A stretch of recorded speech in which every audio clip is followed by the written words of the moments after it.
بسم الله الرحمن الرحيم إذا وقعت الواقعة ليس لوقعتها كاذبة خافضة رافعة إذا رجت الأرض رجا وبست الجبال بسا فكانت هباء منبثا وكنتم أزواجا ثلاثة فأصحاب الميمنة ما أصحاب الميمنة وأصحاب المشأمة ما أصحاب المشأمة والسابقون السابقون أولئك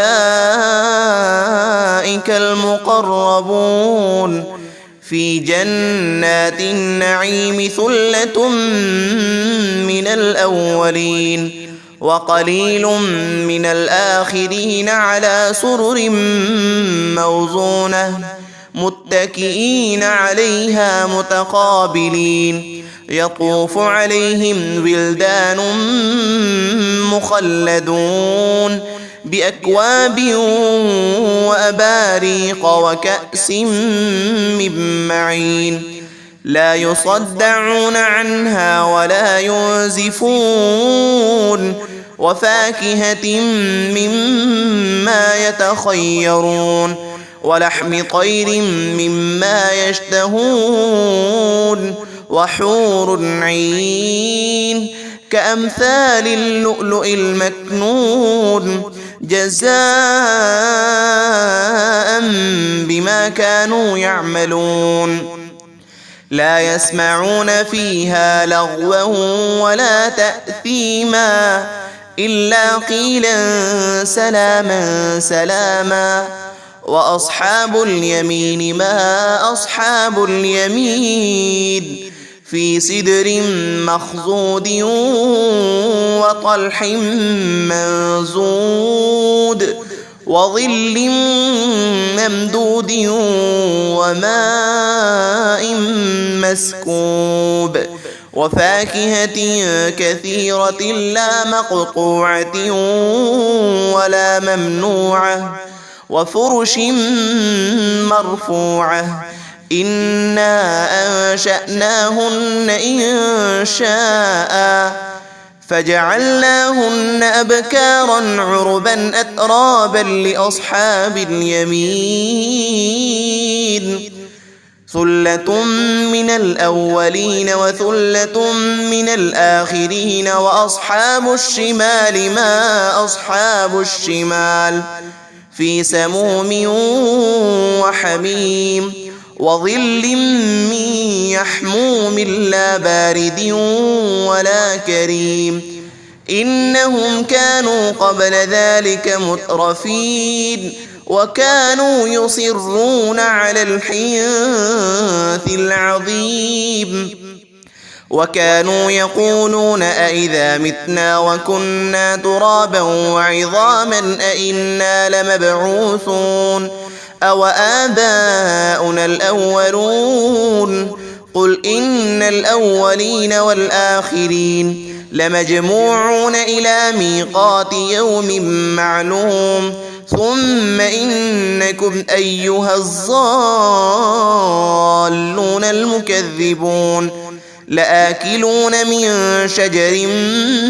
من زقوم فمالئون منها البطون فشاربون عليه من الحميم فشاربون شرب الهيم هذا نزلهم يوم الدين نحن خلقناكم فلولا تصدقون أفرأيتم ما تبنون أأنتم تخلقونه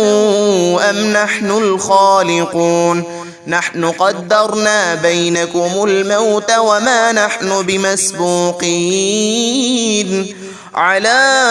أن نبدل أمثالكم وننشئكم فيما لا تعلمون ولقد علمتم النشأة الأولى فلولا تذكرون أفرأيتم ما تحرثون أأنتم تزرعونه أم نحن الزارعون لو نشاء لجعلناه حطاما فظلتم تفكهون إنا لمغرمون بل نحن محرومون أفرأيتم الماء الذي تشربون أأنتم أنزلتموه من المزن أم نحن المنزلون لو نشاء جعلناه أجاجا فلولا تشكرون أفرأيتم النار التي تورون أأنتم أنشأتم شجرتها أم نحن المنشئون نحن جعلناها تذكرة ومتاعا للمقوين فسبح باسم ربك العظيم فلا أقسم بمواقع النجوم وإنه لقسم لو تعلمون عظيم إنه لقرآن كريم في كتاب مكنون لا يمسه إلا المطهرون تنزيل من رب العالمين أفبهذا الحديث أنتم مدهنون وتجعلون رزقكم أنكم تكذبون فلولا إذا بلغت الحلقوم وأنتم حينئذ تنظرون ونحن أقرب إليه منكم ولكن لا تبصرون فلولا إن كنتم غير مدينين ترجعونها إن كنتم صادقين فأما إن كان من المقربين فروح وريحان وجنة نعيم وأما إن كان من أصحاب اليمين فسلام لك من أصحاب اليمين وأما إن كان من المكذبين الضالين فنزل من حميم وتصلية جحيم إن هذا لهو حق اليقين فسبح باسم ربك العظيم.